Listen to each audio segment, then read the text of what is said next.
Bonjour tout le monde, bienvenue dans notre cours de programmation système. Dans ce cours, nous allons apprendre beaucoup de choses concernant l'environnement Unix, Linux et plus particulièrement comment nous allons créer des programmes sur base des fonctions qui sont déjà dans cet environnement Linux, Unix. Donc comme objectif que nous nous fixons dans ces cours, premièrement, nous allons apprendre le système d'exploitation Unix, Linux. C'est quoi Unix? C'est quoi Linux? Quels sont les différents modules de base de cet environnement? Puis nous allons apprendre les commandes de base. Ces commandes vont nous aider à manipuler l'environnement Linux. Si vous êtes familier avec Windows, vous savez que vous pouvez manipuler Windows en mode graphique comme en mode commande. Et pour les ingénieurs, c'est mieux de connaître aussi le mode commande. Par la suite, nous allons apprendre comment créer ce qu'on appelle des scripts en utilisant le langage Bash, Bourne Again Shell, pour automatiser les tâches. D'accord? Par exemple, je veux que chaque matin, qu'on efface tous les contenus, par exemple, de mon serveur et on les transfère dans un autre serveur. D'accord? Il y aura bien sûr des petits scripts qui seront écrits avec un certain nombre de commandes de base et à cela on va ajouter par exemple des fonctions comme cron tab pour pouvoir exécuter des tâches régulièrement. Et à la fin de ce cours, nous allons introduire ce qu'on appelle les fonctions système, parce que le titre du cours c'est programmation système. Ce sont des fonctions de bas niveau qui sont appelés au niveau système qui vont nous aider à créer nos programmes. Donc, on n'est pas obligé de créer des programmes au niveau système, mais les connaître nous fera gagner du temps lorsqu'il s'agit par exemple de manipuler le matériel. Ok? Donc, nous allons suivre ces plans pour tout au long de notre cours, pardon. La première partie, c'est le commande de base Unix, Linux. Donc, nous allons prendre ensemble les commandes de base. Par la suite, nous allons attaquer la programmation Shell. D'accord? Comment créer un programme en utilisant par exemple le Bourne Again Shell qu'on appelle le Bash. Comme vous apprenez à programmer en Python, en Java, en C++, vous pouvez aussi programmer en utilisant le Bash. Par la suite, nous allons terminer avec la programmation système. Commande de base, première partie. Donc, dans cette partie, l'étudiant sera à mesure de comprendre le fonctionnement des systèmes Unix, Linux, comme je l'ai dit en introduction, et aussi manipuler quelques commandes de base. D'accord? Donc, à la fin de cette partie, j'aimerais bien que vous puissiez au moins retenir 20 commandes de base qui vont vous aider tout au long de votre carrière en tant qu'ingénieur. Donc, si vous regardez bien l'environnement Linux et Unix, vous voyez bien le tableau qui se présente devant vous, les deux images. Donc, vous avez ici l'environnement graphique, d'accord, qui est de Linux, et vous avez également pour Linux. En général, Linux, on le travaille toujours en mode commande. Hein? Rarement, on bascule en mode graphique. Mais vous pouvez également ajouter des librairies qui peuvent vous aider à manipuler en mode graphique. Donc la différence entre les deux systèmes, on peut dire que Linux est protégé par un copyright. Ça veut dire que il n'y a que des entreprises qui éditent cela et vous devez acheter pour l'utiliser. D'accord, ce n'est pas gratuit. Seules les grandes entreprises sont autorisées à utiliser cela. Ce sont les grands groupes comme IBM, HP qui nous font l'édition de ces différents programmes. Donc vous avez des versions comme IBM AIX, Sun Solaris, HPIX, donc il y a plusieurs versions de système selon le matériel qui est utilisé. D'accord? Linux, lui au contraire, c'est un clone d'Unix parce que Unix au départ, comme vous savez, nous venons des systèmes mainframe où c'est un grand ordinateur qui concentre la plupart des tâches d'exécution du système vers des systèmes qui deviennent de plus en plus centralisés avec le micro-ordinateur qui a vu le jour. Et le système d'exploitation qui était conçu pour les grands ordinateurs ne pouvait pas être stocké sur le micro-ordinateur 32 bits par exemple. Donc il fallait faire des adaptations. Donc celui qui a fait l'adaptation, c'est Linus Torvald. Il a rebaptisé Linux. Donc Linux c'est juste un noyau entouré par plusieurs applications et systèmes de gestion. D'accord? Il y a le noyau Linux qui est là et je peux apporter d'autres applications comme la librairie GNU qui est combinée avec Linux, qui nous donne GNU Linux, qui permet à ce que vous puissiez manipuler le système Linux. Donc Linux c'est le système qui est complet. Linux est gratuit, donc on peut le télécharger sur internet et les redistribuer sous la licence GNU. C'est-à-dire il y a un certain nombre de principes. Lorsque vous prenez, vous redistribuez, vous ne pouvez pas revendre. Si vous vendez, il y a un certain nombre de conditions que vous devez remplir. D'accord? C'est considéré comme le plus convivial. D'accord? Presque tout le monde maintenant avec son ordinateur, le PC portable, on intègre le système Linux facilement sous différentes distributions qui existent dans le marché. D'accord? On peut l'installer directement et ça facilite la gestion de notre ordinateur. Donc, il y a plusieurs distributions Linux. Vous avez par exemple HP, IBM, Solaris, Mac, Irix. De même aussi, il y a plusieurs distributions Linux, parmi lesquelles vous pouvez trouver le Red Hat, c'est beaucoup utilisé, le Fedora, le Debian, l'Ubuntu. Donc, je peux insister sur les distributions Linux. Il y a des distributions qui sont orientées desktop, ça veut dire on peut l'utiliser pour le PC. Et il y a des distributions qui sont orientées aussi serveur. Par exemple, quand j'utilise CentOS, la plupart des cas, c'est beaucoup plus pour les serveurs. D'accord? Mais vous pouvez utiliser également pour votre simple machine. Donc, Linux a été, comme j'ai dit, proposé dans les laboratoires de Bell par Ken Thompson et Denis Ritchie, celui qui a inventé le langage C. Donc ça a été traduit. L'arrivée des langages C a permis à ce qu'on puisse réécrire Linux à 90% en C. C'est pour cela lorsque vous regardez la majorité des modules, vous remarquerez que ces modules sont écrits en langage C. Par exemple, si je regarde la pile du protocole TCP/IP, d'accord, comment le TCP est écrit, je verrai que c'est écrit en langage C. D'accord, je peux par la suite proposer une amélioration du protocole, par exemple TCP, ma version de TCP, je l'appelle par exemple TCP Faster, et je peux l'intégrer aussi dans la machine Linux, le binary bien sûr, et l'utiliser dans mon ordinateur. D'accord? Donc c'est comme ça, ça a déclenché donc une avalanche de librairies, des bibliothèques, et de plus en plus beaucoup de gens ont commencé à créer des applications autour du noyau Linux. Pourquoi? Parce que le langage C, c'était le langage qui était en poupe, comme maintenant le Python, tout le monde utilise des Python, c'était le cas pour le langage C. Donc on verra que dans les grandes entreprises, quand vous maîtrisez le C, ça veut dire que vous avez 90% de chances d'être retenu. Pourquoi? Parce que c'est le langage qui est au cœur du système. Par exemple, la programmation système, nous allons utiliser le langage C. Donc, il y a plusieurs fournisseurs de l'environnement Linux.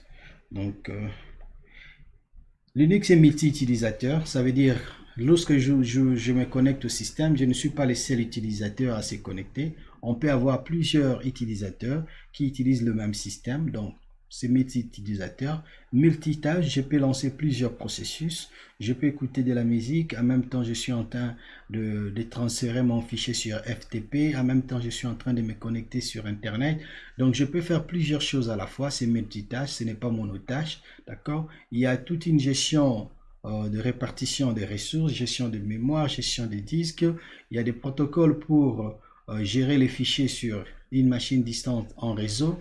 Donc Linux est très avancé et devient disponible pour tous. Donc lorsque nous regardons maintenant l'architecture de Linux sous forme de composants, nous pouvons remarquer qu'il y a trois grandes couches. Donc la couche physique, c'est la couche de base. D'accord? Il y a la couche système, c'est là où on parle du noyau. Donc quand on parle de programmation système, ça veut dire nous attaquons directement les fonctions qui se trouvent au niveau du noyau, la librairie qui se trouve au niveau du noyau. Et la couche interface, c'est la couche qui est utilisée par un utilisateur normal, tel que tout ce qui est graphique, tout ce qui est programme shell, le bash, c'est dans la partie interface. Donc quand nous nous programmons, nous sommes beaucoup plus dans la couche interface. Mais lorsque nous utilisons les fonctions venant des systèmes d'exploitation, les fonctions système, d'accord, là, nous sommes dans la programmation système. On attaque directement le noyau du système. Donc ça, ce sont les différents éléments, d'accord? Le noyau, le BIOS et périphérique, c'est dans la couche physique. Le noyau, c'est couche système. Et le shell et X Windows, et ils sont dans la couche interface. D'accord? Ce sont les trois grandes couches qui constituent votre environnement Linux. L'élément le plus important dans le système Linux, c'est l'élément qu'on appelle le fichier. D'accord? Même un dossier pour Linux est un fichier. Ok? Donc le concept des fichiers, c'est un concept qui est très important parce que dès que vous comprenez c'est quoi les fichiers, vous pouvez tout faire avec Linux. Ok? Une fois que vous maîtrisez le fichier, vous pouvez tout faire avec Linux. Donc le concept des fichiers, c'est un concept qui est très important. Donc sur le disque dur, clé USB, un DVD, on organise les éléments sous forme de fichiers. D'accord? Donc chaque élément, que ce soit un répertoire, que ce soit le disque dur, c'est un fichier. D'accord? Et quand on parle de fichiers, on parle de fichiers sous forme de répertoire ou bien autre. Donc le fichier, il y aura des fichiers normaux que nous connaissons tous. Ce sont des fichiers texte, des fichiers exécutables, ça veut dire quelque chose qui a été écrit en C, on a compilé, ça nous donne des binaries, des exécutables. Et le répertoire aussi sont des fichiers, d'accord? Mais un fichier spécial qui peut contenir d'autres fichiers ou d'autres répertoires. D'accord? C'est ça un peu la différence. Et sous Linux, chaque fichier possède un identifiant qu'on appelle inode. D'accord? Le inode, c'est quoi? Le inode, c'est l'identifiant de votre fichier. Donc, si je stocke quelque chose sur le disque dur, tout ce que je stocke sur le disque dur possède un identifiant. Donc, je peux accéder à cette information en utilisant quoi? L'identifiant. Donc, lorsque je récupère les informations d'un fichier, Linux me renvoie aussi son emplacement dans la mémoire et me donne son identifiant qu'on appelle le inode.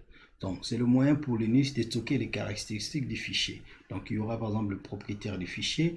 De façon avancée, je peux appeler ça une structure de données qui contient beaucoup de détails. Qui a créé le fichier? Quand est-ce que le fichier a été créé? Quelle est sa taille?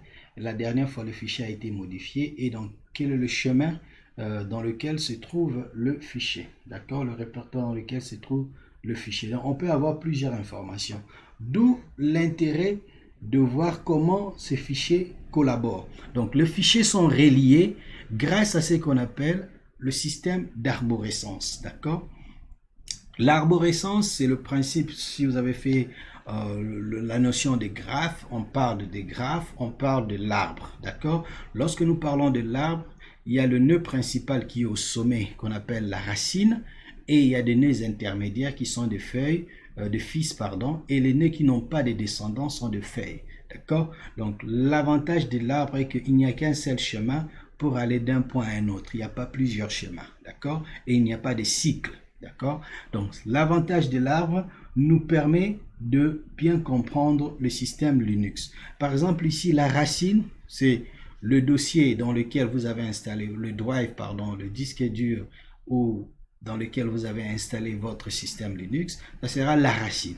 C'est-à-dire, à partir de la racine, on peut trouver le chemin pour atteindre n'importe quel fichier. Ok? On peut aller par exemple dans le fichier httpd.conf, c'est-à-dire on doit passer par etc, etc apache 2 et httpd.conf. De même aussi, on peut aller au niveau de Durand en passant par home Durand. Ça, on appelle ça le chemin. Donc, je peux passer d'un point à un autre en utilisant cette méthode. Donc, l'arborescence Linux, lorsque vous installez Linux, Linux vient avec des sous-dossiers qui sont dans la racine. D'accord? Ce sont des dossiers qui vont faciliter le fonctionnement de votre système. Parmi ce dossier, il y a les dossiers etc, bin, boot, dev, home, root, user, var et proc. D'accord? Donc, lorsque j'installe par exemple Windows, Windows vient déjà avec desktop, mes documents, d'accord? Mes images, ce sont les dossiers qui sont déjà installés dans votre disque dur lorsque vous installez Windows. Pareil pour Linux, il y a un certain nombre de dossiers qui sont créés et ces dossiers contiennent des dossiers ou des fichiers spécifiques. Par exemple, etc, lui contient tout ce qui est configuration. Par exemple, si j'installe un serveur DNS, dans mon ordinateur. Je veux que mon ordinateur soit aussi un serveur DNS. Donc, j'aurai à configurer mon serveur DNS, donner les différents paramètres du serveur DNS. Dans quel dossier je vais trouver le fichier de configuration? C'est dans le dossier etc. D'accord? Donc, les différentes commandes de base, je peux le retrouver où? Je peux le retrouver par exemple dans le dossier bin. D'accord? Le fichier de redémarrage de notre système, dans le dossier boot. Lorsque j'insère par exemple un drive, une clé USB, donc je peux retrouver ça comme périphérique ou un CD-ROM au niveau des devs. D'accord? Tous les utilisateurs par défaut auront un dossier personnel et ces dossiers se trouvent dans le dossier home. D'accord?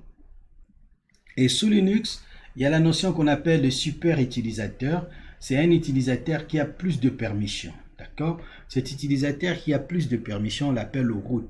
C'est comme administrateur sous Windows. Donc, le root. Donc, le root, lui aussi, il a un dossier et ce dossier n'est accessible que par lui-même.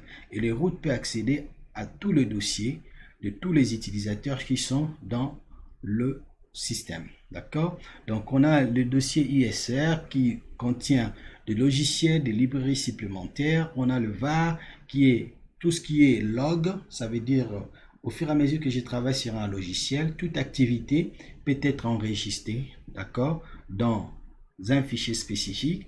Et je pourrais accéder dans ce fichier pour détecter s'il y a eu des problèmes, des erreurs de mon système. D'accord? Il y a proc, le système de fichiers virtuels, contient des infos sur le processus en cours d'exécution. Donc, on peut trouver plusieurs dossiers. Ça, ce sont quelques dossiers de base que vous devez connaître lorsque vous ouvrez l'environnement Linux. Je vais vous montrer aussi avec la pratique. Donc, dans une première phase, nous allons d'abord attaquer la théorie, puis par la suite, nous passerons à la phase pratique où je montrerai, par exemple, quand on va finir les commandes de base, je vais me connecter sous une machine Linux et vous montrer les différentes commandes de base. Encore, quelques notions aussi à connaître au niveau de Linux, c'est la notion de répertoire. D'accord? Lorsque vous avez un dossier, le dossier peut être symbolisé par le point.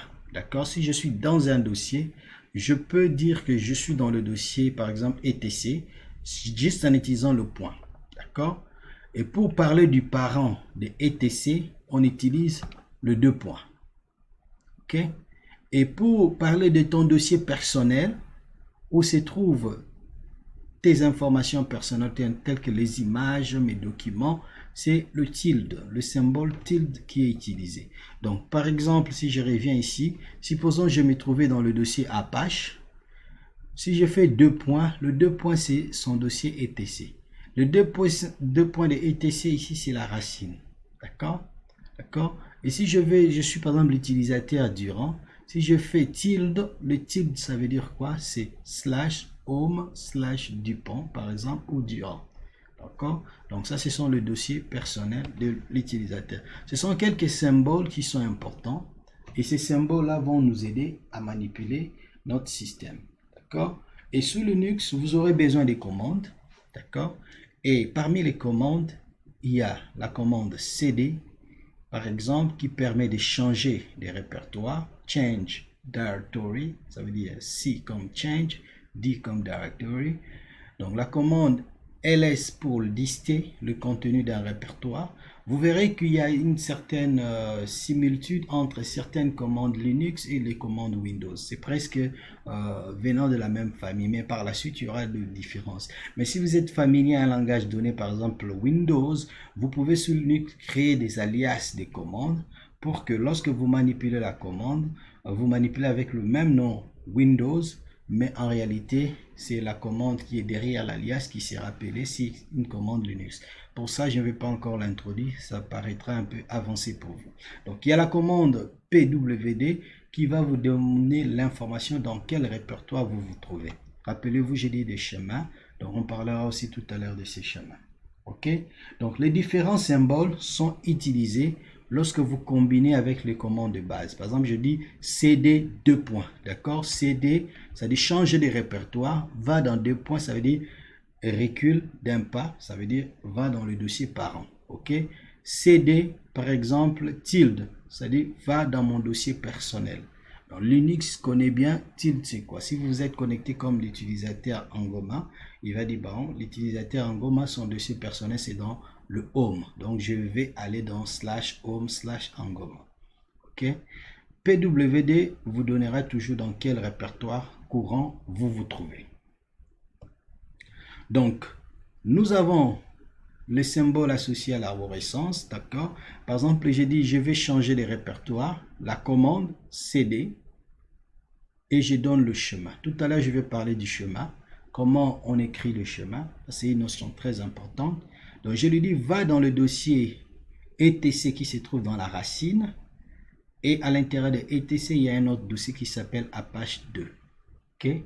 Une fois que je change de répertoire, si vous remarquez dans la partie à gauche, d'accord, il y a aussi le chemin qui a changé.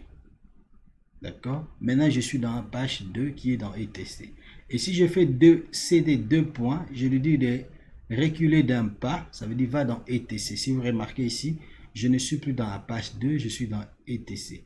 Et si je fais ls point, ça veut dire reste toujours, lister le contenu du dossier courant. CD tilde, je change de répertoire.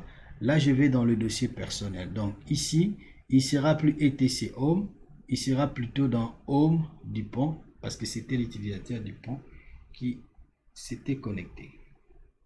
OK? Donc, vous avez un système qui est multi-utilisateur qui vous permet de manipuler les choses. D'accord? Donc, je vous inviterai à bien connaître en premier lieu d'abord la notion de l'arborescence, parce que c'est une notion qui est très fondamentale et c'est une notion qui va nous aider à avancer. Donc, dans cette notion d'arborescence, il y a ce qu'on appelle le chemin absolu et le chemin relatif. D'accord? J'aimerais bien expliquer ça sous une autre forme, mais je reviendrai dans une autre vidéo où je vais donner plus de détails avec les cas d'exemple. Donc, avec l'arborescence, nous aurons besoin de deux chemins, le chemin absolu et le chemin relatif. Laissez-moi revenir ici. Si vous êtes dans le dossier racine, quel est le chemin absolu? C'est le chemin qui commence par la racine, etc, Apache 2, http.conf. Je donne tout le chemin pour atteindre.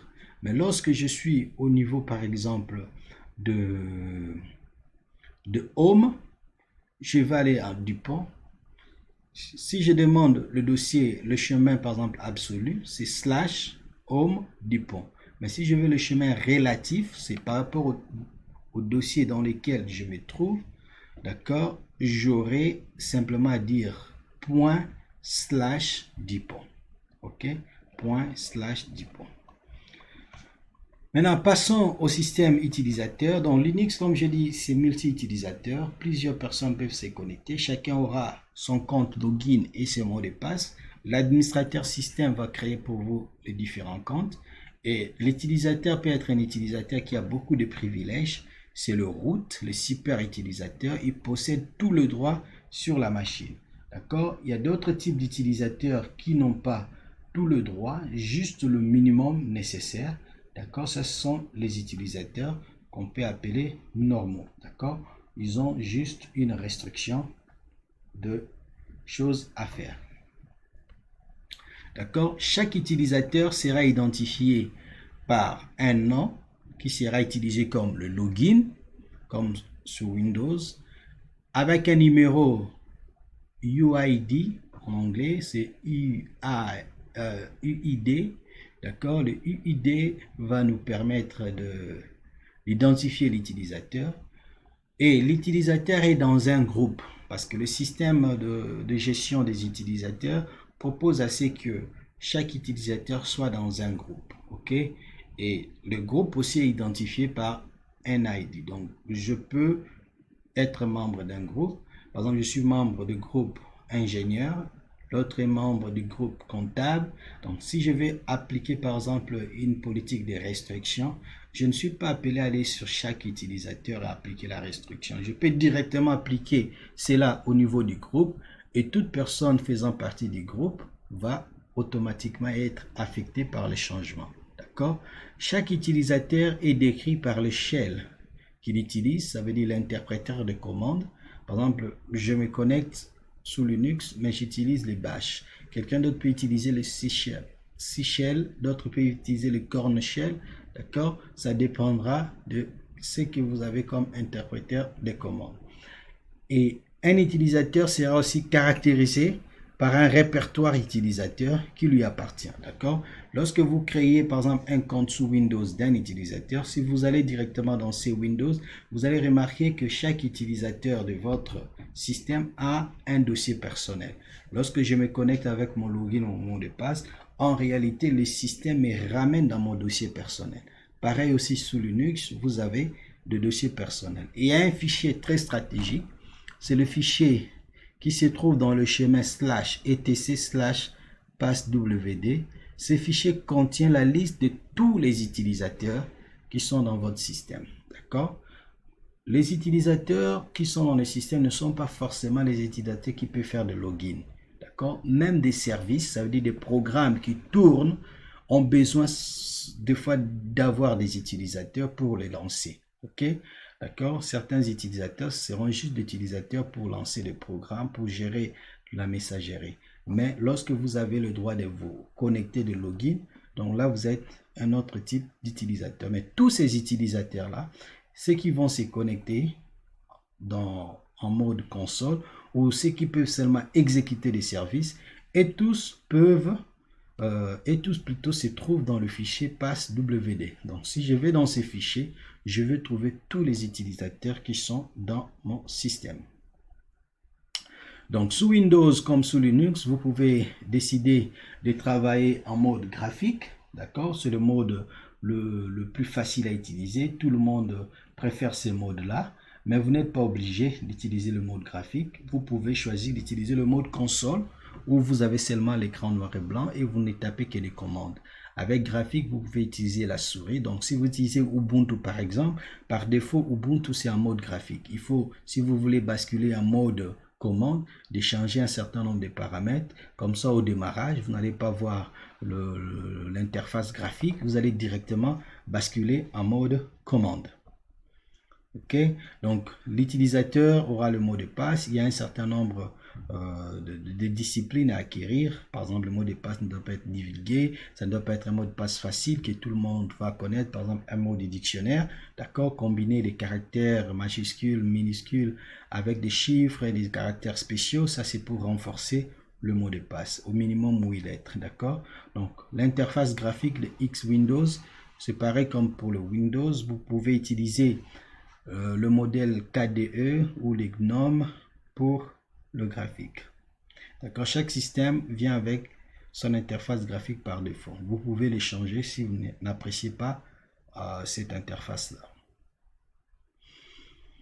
Donc, la deuxième partie, au lieu d'aller vers le mode graphique, vous pouvez choisir d'aller vers le mode commande. D'accord? Si le mode commande n'est pas possible, directement, ça veut dire lorsque vous êtes connecté, vous pouvez utiliser un programme qui va vous aider à interpréter vos commandes. D'accord, il y a les interpréteurs de commandes qui sont intégrés, donc vous allez lancer ces programmes et sur ça vous pouvez exécuter vos commandes de base. Ça s'appelle le terminal. D'accord, vous cherchez le programme qui s'appelle terminal, vous ouvrez le terminal et vous commencez à exécuter vos commandes de base. Donc le shell, c'est le programme qui va interpréter toutes les commandes que vous allez exécuter et c'est lui qui joue le rôle d'intermédiaire entre l'utilisateur et les systèmes. Donc il vous empêche directement d'aller au système. Donc c'est lui qui comprend vos commandes et traduit cela sous forme de questions au système et vous retourne la réponse. Donc il lit et exécute les commandes de l'utilisateur.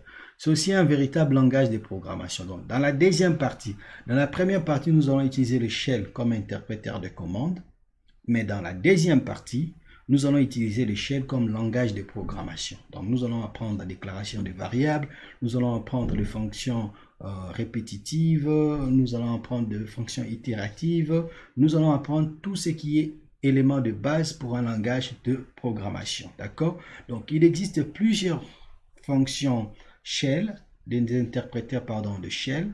Par exemple, le bash, c'est le plus courant, le plus utilisé, mais il y a aussi le corn shell, il y a les C shell, donc il y a les TC shell, donc il y en a plusieurs. Donc c'est à vous d'utiliser ce qui vous est familier. Donc par défaut, lorsque vous installez un système, ça vient avec le bash, d'autres viennent avec le corn shell. OK?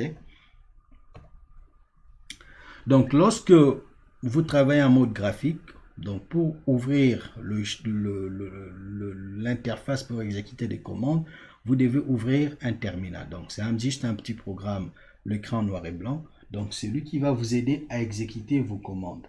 OK? Mais si vous décidez de travailler en mode commande directement, donc lorsque vous ouvrez l'ordinateur, directement vous êtes sur les terminals et vous pouvez commencer à exécuter vos commandes. D'accord? Le plus important maintenant, c'est comment écrire vos commandes. OK? Donc, ce sera la partie la plus intéressante. Donc, les commandes sous Linux s'écrivent sous la forme la plus simple. Nom de la commande, les options qui ne sont pas obligatoires et les arguments qui ne sont pas aussi obligatoires. Maintenant, ça dépendra des commandes, d'accord? Vous pouvez taper la commande man espace le nom de votre commande pour avoir plus d'informations sur la commande, ok? Pour avoir plus de détails sur votre commande.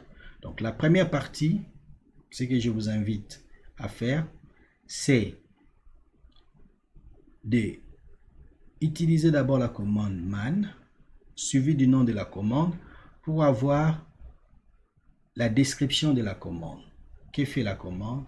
Quelles sont les options de la commande? Pour chaque option, qu'est-ce que je sais de faire? Et les arguments que peuvent recevoir la commande. D'accord? Les options sont là juste pour modifier le comportement de la commande. D'accord? Les options commencent toujours par un tiret. Tiret par exemple A. D'accord? Souvent quand on a les tirets A, ça dépend de la commande, mais souvent on veut même les informations qui sont cachées, on veut les afficher. D'accord? Tirer par exemple -T, qui veut dire il faut trier selon par exemple la dernière date de modification. OK? On peut combiner plusieurs commandes. Les arguments, ça dépendra de la commande. Par exemple, si j'utilise une commande comme ls, je fais deux options, -AL. -A c'est une option, L c'est une option. On peut combiner deux options ensemble, d'accord? -AL. Donc ls, mais si vous remarquez, il n'y a pas d'argument. D'après cette commande, l'absence d'argument veut dire le dossier courant, c'est le point, d'accord? ls c'est la commande pour lister le contenu de votre répertoire. Donc je vais lister le contenu de mon répertoire, j'utilise la commande ls. OK? Donc ls va me permettre de lister le contenu de mon répertoire. D'accord? En général, vous avez une commande qui peut avoir des options ou pas, d'accord? Des arguments ou pas. Donc, mais il faut aller dans man, le nom de la commande, pour avoir plus de détails. Donc, tout ce que nous allons faire dans la première partie, c'est apprendre la commande, quelles sont les options, quels sont les arguments, exécuter, voir le résultat. D'accord? C'est beaucoup plus une partie pratique. Au fur et à mesure que vous travaillez là-dessus, vous allez maîtriser cet environnement. D'accord? Donc, les options, la casse, comme on dit, est très respectée. D'accord? Ne confondez pas les A minuscules avec les A majuscules. Ne confondez pas les LS minuscules avec les LS majuscules. Sous Linux, ce sont deux choses différentes. D'accord? Il faut respecter la casse. D'accord? Majuscule, minuscule, c'est deux choses différentes. D'accord? Vous pouvez utiliser la commande man pour avoir plus de détails sur chaque commande. Donc, nous allons, dans cette partie, attaquer maintenant les commandes de base.